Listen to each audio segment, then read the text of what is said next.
Hello and welcome back everyone. मेरा नाम है आशीष और आप देख रहे हैं टेस्टी कोडी चैनल। सो गाइस, जैसा कि आपको दिख रहा है database and SQL server introduction, ये हमारा पहला वीडियो है एसक्यूएल सर्वर का और यहाँ पे हम लोग सीखने वाले हैं डेटाबेस और एसक्यूएल के बारे में। तो ये कंप्लीट प्लेलिस्ट होने वाली है। पहले मैं थोड़ा सा ओवरव्यू बता दूँ अपने प्लेलिस्ट के बारे में। तो मैं बहुत सारी यूट्यूब वीडियो देखा और मतलब खुद भी मैं ऑलमोस्ट यूट्यूब से ही सीखा हूँ। बहुत सारी वीडियो देखा, बहुत सारे लोग बताए हैं, बहुत अच्छे अच्छे मेंटर्स हैं, बहुत सारी वीडियोस तो आपको मिल जाएगी। बट डिफरेंस ये है कि वहाँ पर मैं जब सीख रहा था तो मुझे भी कॉम्प्लिसिटी महसूस हो रही थी। जब वो बताते थे एज ए बिगिनर के पर्सपेक्टिव से, उनको उतनी सारी चीज़ें नहीं बतानी चाहिए जितनी कि वो लोग बता के रख दिए हैं ऑलरेडी। ठीक है, तो मैं यहाँ पे क्या करने वाला हूँ कि एकदम बिगिनर के पर्सपेक्टिव से बताऊँगा। जो नेसेसरी चीज़ें हैं जो बिगिनर्स को जाननी चाहिए वही बताऊँगा और बाकी चीज़ों को हम एडवांस वाली ट्यूटोरियल में कवर करेंगे। ठीक है, ये नहीं कि अभी मैं बता रहा हूँ तो इसके साथ इसके सप्लीमेंट में ये भी बता दूँ, इसको साथ ये भी बता दूँ। तो इससे क्या होता है, जो बिगनर्स होते हैं जिनके दिमाग एकदम फ्री है, एकदम खाली है, उनको स्टोर करना है एसक्यूएल, बट आप इतनी चीज़ें बता देते हो ना कि वो खिचड़ी हो जाती है बहुत कॉम्प्लेक्स हो जाता है। तो इसकी वजह से लोग सीखना बीच से छोड़ देते हैं या पूरा सीखते नहीं हैं। तो हम यहाँ पे ऐसा कुछ नहीं करेंगे, एकदम सिंपल, एकदम सिंपलेस्ट तरीके से जो ज़रूरत है और जो बिगिनर के पर्सपेक्टिव से ज़रूरत है वही चीज़ बताएंगे। और साथ ही साथ हम बीच बीच में ये भी कवर करेंगे कि इंटरव्यू में कैसे एसक्यूएल के क्वेश्चन पूछे जाते हैं बिगिनर के पर्सपेक्टिव से। अगर आप जाते हो एसक्यूएल का इंटरव्यू देते हो या कोई आप ऐसा मतलब ऐसे स्टैक से ज्वाइन हो रहे हो जहाँ पर आपकी एसक्यूएल की ज़रूरत है, तो वहाँ पे किस लेवल का इंटरव्यू क्वेश्चन पूछा जाता है, वो सारी चीज़ें हम यहाँ कवर करने वाले हैं। ठीक है, तो ये रहा हमारे प्लेलिस्ट का ओवरव्यू। अब हम बता दें कि थोड़ा सा एक चीज़ और कि यहाँ पर जो भी वीडियो बनेगा 10 से 15 मिनट के बीच की वीडियो होगी, बहुत लंबी नहीं होगी, क्योंकि एसक्यूएल ऐसा चीज़ है एकदम पेशेंस से समझने वाली चीज़ है। ठीक है, थ्योरेटिकल प्रैक्टिकल सारी चीज़ बताऊंगा। ये वीडियो हमारा बेस्ड है पूरा थ्योरेटिकल में और यहाँ पे आपको काफ़ी चीज़ें, काफ़ी डाउट्स क्लियर होने वाले हैं इस एसक्यूएल की वीडियो से। ठीक है, तो बिना टाइम वेस्ट करते हैं हम बढ़ते हैं आगे, क्योंकि हमारे यहाँ पे कई सारी स्लाइड्स हैं। उन स्लाइड में बहुत सारे इन्फॉर्मेशन है जो कि बिगनर्स के लिए है। ठीक है, अगर आप एक्सपर्ट हो, अगर आप मतलब एसक्यूएल में बहुत ज़्यादा एक्सपर्ट हो या मीडिएटर लेवल के भी हो, तो आपके लिए वीडियो नहीं है, आप अभी स्किप कर सकते हो वीडियो। मैं फिर से बता दे रहा हूँ, ये वीडियो आपके लिए नहीं है जो मीडिएटर एंड एक्सपर्ट लेवल के एसक्यूएल लर्नर हैं। ठीक है, प्योर बिगनर वाले देख सकते हैं, उनको बहुत ज़्यादा अच्छे से ये रिलेट करेगा वीडियो। ठीक है, इससे पहले एक चीज़ और कंफर्म कर देता हूँ कि अगर आप नए हैं हमारे चैनल पे तो सब्सक्राइब कर लीजिए, एकदम फ्री ऑफ कॉस्ट है, कोई पैसे नहीं लगना है, क्योंकि यहाँ पे मैं एसक्यूएल लाता हूँ। मीन स्टैक की प्लेलिस्ट हमारी ऑलरेडी चल रही है, एंगुलर के लेटेस्ट कॉन्सेप्ट मैं बताता रहता हूँ। तो चलिए हम स्टार्ट करते हैं। ठीक है, तो जैसा कि आपको दिख रहा है यहाँ थंबनेल पे और साथ ही साथ मेन स्क्रीन पे भी दिख रहा होगा, database and SQL server introduction. तो यहाँ पे डेटाबेस और एसक्यूएल सर्वर का इंट्रोडक्शन देखेंगे और मज़ेदार वाली चीज़ ये है कि यहाँ से ही कई सारे क्वेश्चंस आपके इंटरव्यू में निकल के आते हैं। ठीक है, चलो पहले स्लाइड की तरफ हम बढ़ते हैं और यहाँ पे हम सबसे पहले देखने को मिलता है इंट्रोडक्शन टू डेटाबेस। डेटाबेस का इंट्रोडक्शन, तो यहाँ पे मैंने साफ साफ लिखा है, a database is a organised collection of data. जो डेटा होता है हमारा वो ऑर्गेनाइज्ड फॉर्म में जो कलेक्टेड रहता है उसी को बोलते हैं हम डेटाबेस। ठीक है, अब आप सोच रहे होगे कि डेटाबेस अगर रियल लाइफ से रिलेट करें तो कैसे समझें, तो मैं आपको बता दूं, डेटाबेस भी बिल्कुल वैसे है जैसे कि एक खाली डब्बा। खाली डिब्बे में आप क्या करते हो, कोई भी सामान रखते हो। ठीक है, तो एक तरीके से समझो वो डेटाबेस है, उसके अंदर आप सामान रख दिए, स्टोर कर दिए। ठीक है, और अब वो सेफ़ रहेगा। आपको इन फ्यूचर कभी भी ज़रूरत पड़ी, दूसरे दिन, तीसरे दिन, चौथे दिन, किसी भी दिन उसको ज़रूरत पड़ी, आप गए, डब्बा खोले, निकाल लिए। ठीक है, तो बिल्कुल इसी तरीके से क्लाउड पे भी हमारा डेटाबेस ऐसे ही वर्क करता है। वहाँ पे कुछ स्टोरेज होती हैं, वहाँ पे हम अपनी इन्फॉर्मेशन को रखते हैं, उसी को बोलते हैं डेटाबेस। ठीक है, चलिए अब यहाँ पे हम डेटाबेस देखेंगे तो डेटाबेस कंप्लीट करेंगे। कंप्लीट मतलब कि ये भी समझ लें कि डेटाबेस कितने टाइप्स के होते हैं। तो यहाँ ये वो भी लिख रखा हूँ मैं, type of database. In general there are 2 common type database. ठीक है, 2 टाइप्स के डेटाबेस होते हैं, पहला नॉन रिलेशन एंड दूसरा रिलेशनल। ठीक है, अब यहाँ पे नॉन रिलेशनल एंड रिलेशनल का क्या सीन है, इसको भी हम रियल लाइफ से ही रिलेट करके सीखेंगे। ठीक है, तो चलो आगे हम सबसे पहले बढ़ते हैं, देखते हैं कि नॉन रिलेशनल डेटाबेस क्या होता है। तो यहाँ पे एक छोटा सा नोट लिखा हूँ, in a non relational database data is stored in key value pair. ठीक है, की और वैल्यू के पेयर में डेटाबेस स्टोर होता है, उसको बोलते हैं नॉन रिलेशनल। मतलब कि अब आप यहाँ से कहीं जा रहे हो सडनली, आप रियल लाइफ से रिलेट कर रहा हूँ, कहीं भी जा रहे हो और किसी XYZ पर्सन से मिले, ठीक है, उनसे बातचीत किए, बातचीत ख़त्म होगी, अब आप चले गए, ठीक है।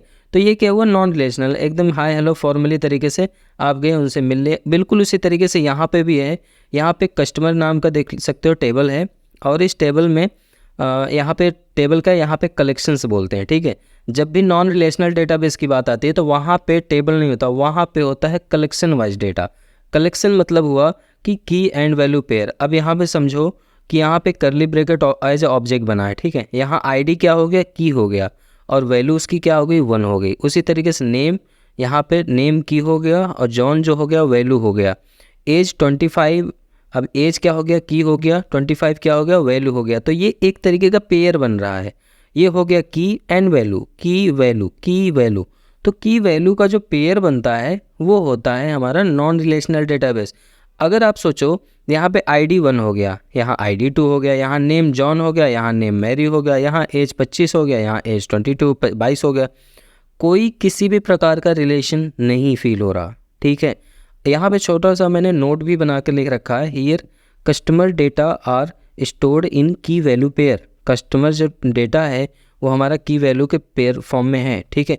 Commonly use non relational database management system non RDBMS are MongoDB, Amazon DynamoDB, Redis और बहुत सारे ऐसे हैं जो हमारे नॉन रिलेशनल डेटाबेस होते हैं, ठीक है।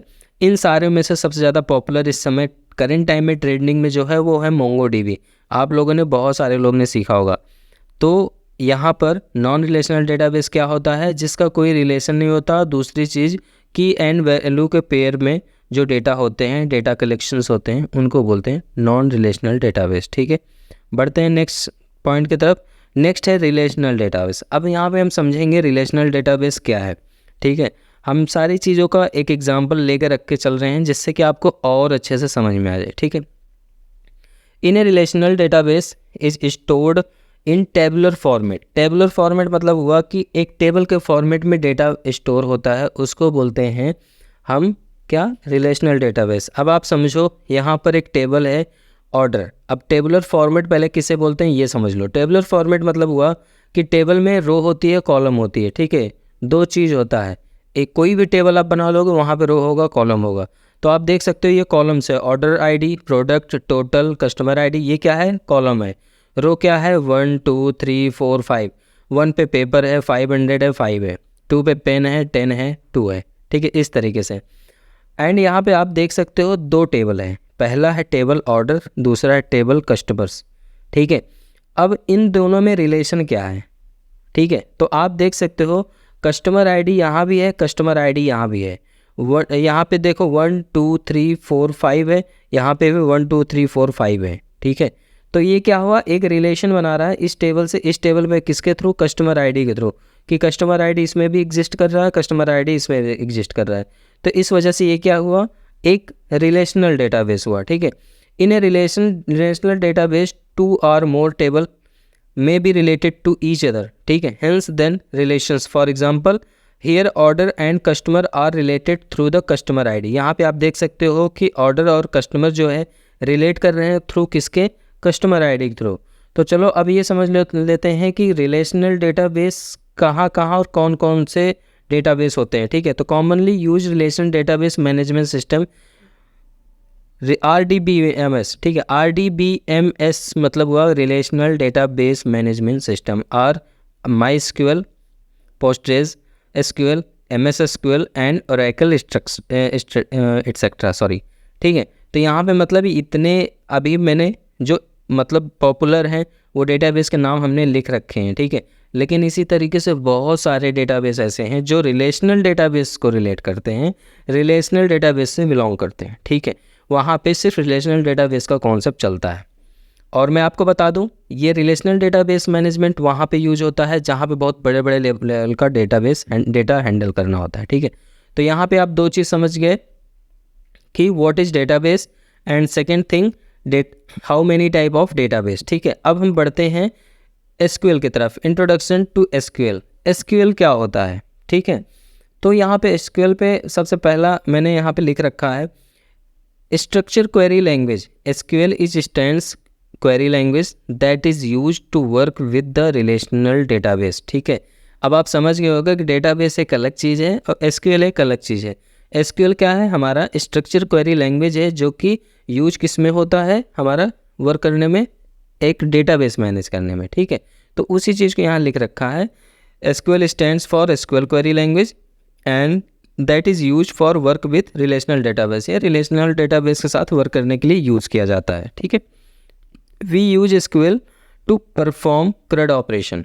बेसिकली जो एसक्यूएल यूज़ करते हैं हम लोग CRUD ऑपरेशन के लिए करते हैं, चाहे वो क्रिएट करना हो, चाहे वो रीड करना हो, चाहे अपडेट करना हो, चाहे डिलीट करना हो। तो यहाँ पे हम देख सकते हैं क्रिएट डेटाबेस और टेबल इन डेटाबेस। ठीक है, रीड क्या काम करता है? Read database from table, table से जो डेटा होता है उसको रिट्राइव करता है, रीड करता है। अपडेट क्या करता है? इंसर्ट और अपडेट डेटाबेस इन टेबल, मतलब इंसर्ट करेगा डेटाबेस, अपडेट करेगा टेबल में। And the delete tables database और टेबल फ्रॉम ए टेबल। ठीक है, चाहे डिलीट आप डिलीट यूज़ कर सकते हो टेबल को डिलीट करने में, और चाहे कॉलम डिलीट करने में, वो सारी चीज़ के लिए हम डिलीट यूज़ करते हैं। ठीक है, बढ़ते हैं नेक्स्ट स्लाइड की तरफ। अब यहाँ पे आपको देखने मिलेगा व्हाट इज़ एसक्यूएल। एसक्यूएल है क्या? अभी पिछले मतलब स्लाइड में बताया, SQL is stands for storing, manipulating and retrieving data for the database. अब यहाँ पे ये जितने पॉइंट्स हैं, ये सारे पॉइंट्स हैं जो इंटरव्यू के प्रोस्पेक्टिव से हैं, जो आपको जवाब देना उसके प्रोस्पेक्टिव से मैंने यहाँ लिख रखे हैं। ठीक है, तो ये चीज़ आप कॉपी पेन उठा के नोट कर सकते हो। उसके बाद यहाँ पे लिखा है SQL is standard language for accessing and manipulating database. Database को मैनिपुलेट करने के लिए और एक्सेस करने के लिए यूज किया जाता है। SQL stands for SQL query language. SQL let you access and manipulate database. SQL become standards of American National Standard Institute ANSI in 1986 and of the International Organization for Standardization ISO द्वारा जो होता है वो 1987 में हुआ था। ठीक है, तो ये रहा हमारा व्हाट इज़ एसक्यूएल। जब आपसे कोई क्वेश्चन पूछेगा इंटरव्यूअर, तो आपको ये सारे पॉइंट नोट डाउन करने हैं, याद करने हैं और इसको जवाब देने हैं। ठीक है, बढ़ते हैं। व्हाट कैन डू एसक्यूएल, मतलब एसक्यूएल क्या कर सकता है। ठीक है, तो एसक्यूएल पे आप ये सारे पॉइंट्स बहुत सारे हैं, आप बता दोगे तो मतलब जो भी एग्जामिनर होगा वो 100% आपको क्वालिफाई करेगा। ठीक है, यहाँ पे ऐसे ऐसे पॉइंट्स मैंने लिख रखे हैं जो मोस्टली यूज़ होने वाले हैं। ठीक है, SQL can execute query against the database, मतलब एसक्यूएल जो क्वेरी होती है डेटाबेस के अगेंस्ट एग्जीक्यूट की जाती है। SQL can retrieve data from database, मतलब एसक्यूएल क्या करता है? डेटा को रिट्रीव करता है डेटाबेस से। ठीक है, SQL can insert record in database, database में रिकॉर्ड को इंसर्ट करता है। SQL can update records in database, SQL database के रिकॉर्ड्स को अपडेट भी करता है।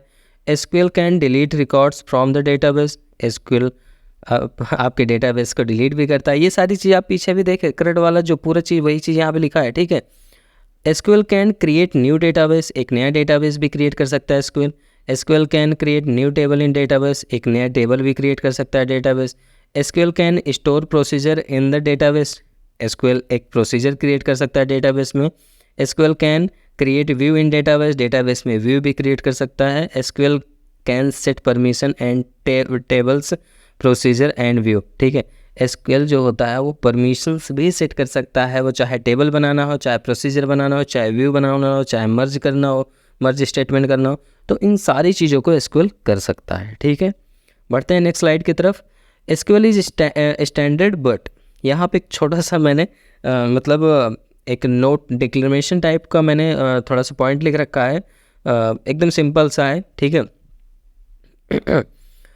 Although SQL is an ANSI ISO standard, ठीक है, there are different version of the SQL language. SQL language में बहुत सारे अलग अलग versions हैं. However, to be compliant with the ANSI standards, they all support at least the major commands such as select, update, delete, insert, where in a similar manner. ठीक है, ये सबसे इम्पोर्टेंट चीज़ है। जो हमारा SQL है बहुत सारे डिफरेंट वर्जन्स में आते हैं, डिफरेंट वर्जन में आपको मिलेंगे या डिफरेंट तरीके से मिलेंगे, बट वहाँ पर एक ख़ास बात यह है कि जो select, update, delete, insert, where, ये जो स्टेटमेंट्स हैं ठीक है। ये सिमिलर मिलेंगे आपको, सभी डेटाबेस में सेम मिलेंगे, ठीक है। तो इसलिए आप इससे घबराना नहीं है, ये सेम रहेंगे, ठीक है। तो आप इसके लिए बिल्कुल बेफिक्र हो जाओ। एंड लास्ट में एक नोट भी लिख रखा है, most of the SQL database program also have their own priority extension in additional to the SQL standard, ठीक है। ये हमारे एसक्यूएल का स्टैंडर्ड है। इन मोस्टली सबसे ज़्यादा जो एसक्यूएल का डेटाबेस होता है वो अपनी खुद की प्रायोरिटी रहता है, एक्सटेंशन की प्रायोरिटी रखता है, ठीक है। तो इसके लिए बहुत ज़्यादा मतलब बर्डन नहीं लेना है, ये एकदम बेस्ट चीज़ मैंने आपको बताया। इस चीज़ को ज़रूर नोट डाउन करके रखना, ये आपके लिए बहुत ज़्यादा बेनिफिशियल होने वाला है, ठीक है। एंड द नेक्स्ट पॉइंट पे हम देखते हैं यहाँ पे S using SQL in your website, ठीक है। आप वेबसाइट में किस तरीके से यूज़ कर सकते हो to build a website that so data from the database you will need. And RDBMS database जो रिलेशनल डेटाबेस प्रोग्राम होते हैं वो एग्जांपल में जैसे MS एक्सेस हो गया, SQL सर्वर हो गया, MySQL हो गया, तो इस तरीके से आपके रिलेशनल डेटाबेस प्रोग्राम अवेलेबल है, ठीक है। To use server side scripting language like PHP and ASP, ठीक है। PHP हो गया, ASP हो गया, ये सारे आप यूज़ कर सकते हो। आफ्टर ऑल Node.js पे भी आप यूज़ कर सकते हो, ठीक है। तो इन सारी चीज़ को आप देख सकते हो। To use SQL to get the data you want, ठीक है। To use HTML CSS style in on the page. Now बढ़ते हैं नेक्स्ट पॉइंट की तरफ। यहाँ पे थोड़ा सा मैंने लास्ट में एक क्वेश्चन आंसर जो फिर से राइज हो सकता है किसी भी इंटरव्यूअर का कि व्हाट इज़ RDBMS, तो आपको जवाब क्या देना है, उस बेसिस पे आपको जवाब देना है। RDBMS stands for relational database management system. RDBMS is the basis for SQL, ठीक है। And for all modern database such as MS SQL Server, IBM, DB2, Oracle, MySQL and Microsoft Access, the data is a RDBMS stored the data object called table, ठीक है। ये table के form में data को store करता है जो RDBMS होता है। A table is a collection of the related data entire and the consistence of column and row. अभी आपको पिछले स्लाइड्स में बताया ना कि कॉलम एंड रो के कॉम्बिनेशन में डेटा को, इंटायर डेटा को कंसिस्ट करता है, मतलब इकट्ठा करता है, ठीक है। तो ये सारी चीज़ आज की वीडियो में बस इतना ही। आई होप कि आपको SQL में काफ़ी कुछ समझ में आया होगा। अगर कोई प्रॉब्लम हो रही है तो आप कमेंट दो, मैं आपको क्लियर कर दूंगा, ठीक है। तो मिलते हैं नए वीडियो में, तब तक ले bye bye, keep practice, keep coding, take care guys.